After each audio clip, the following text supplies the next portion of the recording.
Kasi masyado ng manipis to. Ang spot natin, ganun lang, pak. Hindi ka magbibilang ng 1, 2. 1, 2, hindi ganun ha. Yan o.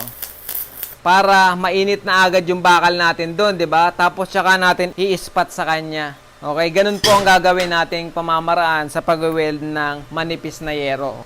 Una, ispatan muna natin dito mga best friend.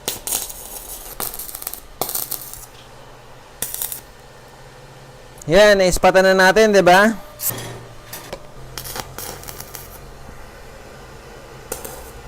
Ayan na mga best friend, oh. Ispat-ispat lang po ang sekreto dyan mga best friend. Huwag nyo pong ididire-diretso kasi mabubutas yan. Remember, higit kalahati ang nipis ng ating yero kaysa dito sa ating welding rod. Pero ang gagawin natin, dapat lagi tayong nagpapainit ng ating welding rod.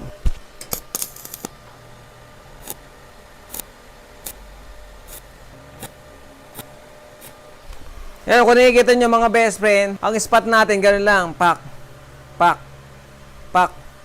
Hindi ka magbibilang ng 1, 2.